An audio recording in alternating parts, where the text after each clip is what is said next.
ఇది ఒడిశాకు సంబంధించినటువంటి న్యూస్ చూస్తా ఉన్నాం. దాదాపు 20 సంవత్సరాలు ఒరిస్సా సీఎంగా పాలించడం జరిగింది గతంలో. సో ఆయన ఎరా మొత్తం కూడా కంప్లీట్ అని తెలుస్తుంది. ప్రస్తుతం బీజేపీ సీఎంగా ఉండడం.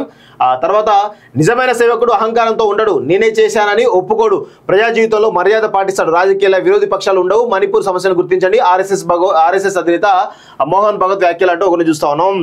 సో ఒకసారి దీని గురించి కూడా ఒకసారి చదివేటువంటి ప్రయత్నం చేద్దాం. ఆర్ఎస్ఎస్ సంబంధించిన కీలకమైన న్యూస్ అది మరి బీజేపీకి పాజిటివా నెగిటివా అనేది ఒక్కసారి మనం చూద్దాం. నిజమైన నాయకుడు అహంకారంతో ఉండడు, నేనే చేశానని చెప్పుకోడు, ప్రజా జీవితంలో మర్యాదలు పాటిస్తాడు, రాజకీయాల విపక్షాలే తప్ప విరోధి పక్షాలు ఉండవు అంటూ ఒకరు చూస్తాం. కేంద్రంలో మోడీ ప్రభుత్వం 3వ అధికారం చేపట్టిన తరుణంలో ఆర్ఎస్ఎస్ అధినేత మోహన్ భగవత్ చేసిన పలు హితవచనాలు రాజకీయంగా ప్రాధాన్యత సంతరించుకున్నాయి. ప్రజాసేవలో నాయకులు వ్యవహరించాల్సిన తీరును, ఎన్నికల ప్రచారంలో పాటించాల్సిన హుందాతనాన్ని ఆయన గుర్తు చేశారు. అల్లర్లతో అతలాకుతలమవుతున్న మణిపూర్ సమస్యను తొలుత పరిష్కరించాలని ప్రభుత్వానికి దిశానిర్దేశం చేశారు. అహంకార రహితంగా ప్రజాసేవలు నిమగ్నం కావాలని ఉద్బోధించారు. నిజమైన సేవకునికి అహంకారం ఉండదని, ప్రజా జీవితంలో గౌరవ మర్యాదలు పాటిస్తారని అన్నారు. మహారాష్ట్రలో నాగ్పూర్లో సోమవారం ఆర్ఎస్ఎస్ శ్రేణులను ఉద్దేశించి ప్రసంగిస్తూ ఇటీవల ఎన్నికల్లో రాజకీయ పార్టీలు మర్యాదలు పాటించలేదని చెబుతూ నిజమైన సేవకు లక్షణాలు వివరించారు.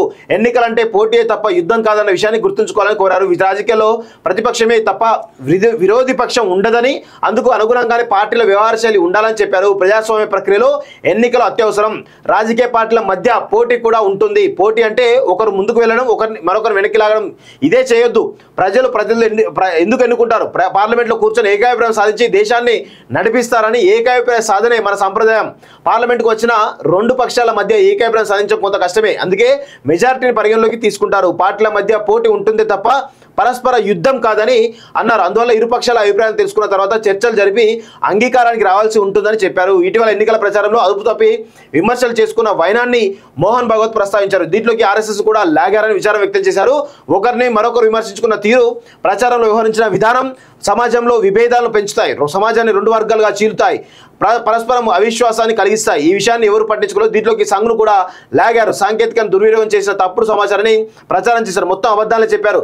గౌరవనీయ వ్యక్తులు ఎవరు ఇలాంటి సాంకేతికతను ఉపయోగించారు. ఎన్నికల్లో గౌరవ మర్యాదలు పాటించాలి, దేశ సమస్యలు ఇంకా తీరలేదు కాబట్టి మర్యాదలతో మెలగడం తప్పనిసరి అని అన్నారు.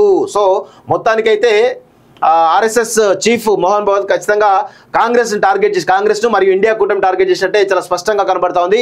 ఎందుకంటే రిజర్వేషన్ల అంశాన్ని ఆర్ఎస్ఎస్కి ఆపాదించి ఈరోజు పెద్ద ఎత్తున ఆర్ఎస్ఎస్ కూడా ఈరోజు విమర్శించేటువంటి పరిస్థితి కనబడ్డాయి. కాబట్టి దానిపైన కొంత వివరణ ఇచ్చేటువంటి ప్రయత్నం మోహన్ భగవత్ అప్పుడు చేసిండు, ఇప్పుడు కూడా అదే చేస్తా ఉన్నాడు. వాస్తవంగా సలహాలను మోదీ పాటించాలి, విపక్షాలు భగవత్ ప్రసంగంపై కాంగ్రెస్ ఇతర విపక్షాలు స్పందించాయి. ఆయన సలహాలను పాటించాలని ప్రధాని మోదీకి సూచించాయి. ఇప్పటికైనా మణిపూర్ వెళ్లి పరిస్థితులను చక్కదిద్దాలని కాంగ్రెస్ ప్రధాన కార్యదర్శి జయరాం రమేష్ ప్రధాని ఉద్దేశించి అన్నారు. అసలు సలహాలు వినడం మోదీ డిఎన్ఏలోనే లేదని రాజ్యసభ సభ్యుడు కపిల్ సిబాల్ వ్యాఖ్యానించారు. ప్రతిపక్షాల మాటలు వినకపోయినా కనీసం ఆర్ఎస్ఎస్ చీఫ్ సూచనలైనా పట్టించుకోవాలన్నారు. ఛత్తీస్గఢ్ మాజీ సీఎం భూపేష్ బఘేల్ మాట్లాడుతూ విస్పష్టంగా కనిపిస్తున్న అహంకారం గురించి భగవత్ను అనుభవపూర్వకంగా చెప్పింటున్నట్టుందని వ్యాఖ్యానించారు. ఇంత జరుగుతున్న మణిపూర్పై ప్రధాని ఒక్క మాట కూడా మాట్లాడలేం లేదని ఎన్సీపీ పవార్ నాయకులు సుప్రియా సూలే విమర్శించారు. సో మొత్తానికైతే ఆర్ఎస్ఎస్ కొంత వాళ్ళ తీరు పైన కొంత విశ్లేషణ చేసుకున్నట్టు ప్రయత్నం చేసి తెలుస్తుంది. గత ఎన్నికల సమయంలో జరిగినటువంటి పరిస్థితుల విషయంలో చాలా విశ్లేషణాత్మకమైనటువంటి సూచనలు చేస్తూ విమర్శలు కూడా అదేవిధంగా ఇటు బీజేపీని, సొంత పార్టీని, అటు కాంగ్రెస్ మిత్రపక్షాలను అన్నిటి కూడా ఈరోజు వాళ్ళని కొంత ఇబ్బందికర పరిస్థితులు పెట్టేసినట్టు భావోద్వానికి లోనయ్యి చెప్పడం జరిగినట్టుగా కనబడతా ఉంది.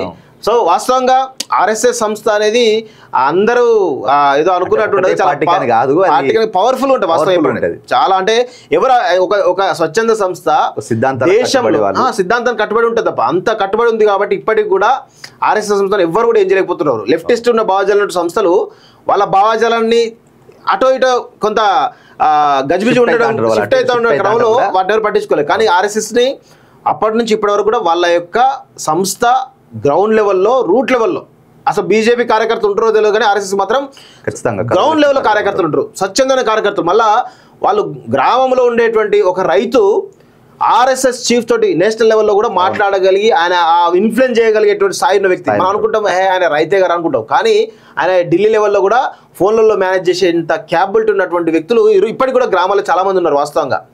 సో అంత స్ట్రాంగ్ ఆర్గనైజేషన్. అతి విశ్వాసమే బీజేపీని కొంప ముంచింది. ఆర్గనైజర్ తో సంఘ్ నేత రతన్ శారద ధ్వజం అంటూ ఒకరిని చూస్తా ఉన్నాం. సో కొంత అంటే వాళ్ళ బీజేపీలో వచ్చిన సీట్ల పైన కొంత విశ్లేషణ జరుగుతుంది తెలుస్తుంది, కొంత విమర్శలు కూడా ఆర్ఎస్ఎస్ చేస్తున్నట్టుగా మనకైతే స్పష్టంగా కనబడతా ఉంది. సో ఇది అవసరమే, ఎందుకంటే వాళ్ళు విశ్లేషించుకోవడం అవసరం. దీంతో పాటు దేశంలో వాళ్ళు 400 సీట్లు అనేది ఒక అతిశ్వాసానికి లోనైంది. ఎందుకంటే సీట్లు తగ్గడం తోటి మన మీద జనాల విశ్వాసం కోల్పోయిందని వాళ్ళ లోపల ఒక అంతర్మదనం స్టార్ట్ అయింది. ఎందుకంటే మరి ఎక్కువ టార్గెట్ పెట్టుకున్నారు, అనుకున్న టార్గెట్ రాలేదు. జనాల మనం కూడా కొంత పలచన పడడం అనేది మాత్రం పార్టీ నాయకులు గానీ ప్రజల్లో గానీ అది బాహాటంగానే చర్చిస్తారు. అవునవును, సరే అధికారం వచ్చిండొచ్చు, కాకపోతే వాళ్ళు అనుకున్నటువంటి 400 సీట్స్ వాళ్ళకి రాలేదు వాస్తవంగా. సో మూడోసారి భారీ మెజార్టీతో గెలిచి తీర్తామన్న అతి విశ్వాసమే లోక్సభ ఎన్నికల్లో బీజేపీని దెబ్బతీసిందా? ఎన్నికల్లో సహకరించాలని ఆర్ఎస్ఎస్ నేతలను కార్యకర్తలు ఆ పార్టీ నాయకత్వం ఆహ్వానించలేదా? సంఘ్ పరివార్ తో దాని సంబంధాలు సజావుగా లేవా? ఈ ప్రశ్నలకు సంఘ్ పత్రిక ఆర్గనైజర్ లో వచ్చిన ఓ వ్యాసం కాదని జవాబిస్తుంది. సంఘ్ జీవితకాల కార్యకర్త రతన్ శారద రాసిన ఈ వ్యాసంలో చాలా కటుగా తన అభిప్రాయాలు తెలియజేశారు. అతి విశ్వాసానికి అసలు వాస్తవం ఎన్నికల ఫలితాల ద్వారా చెక్ పెట్టిందన్నారు. నేతలు క్షేత్రస్థాయికి వెళ్లకుండా సోషల్ మీడియాలో పోస్ట్ పెట్టడానికే పరిమితమయ్యారని ఆక్షేపించారు.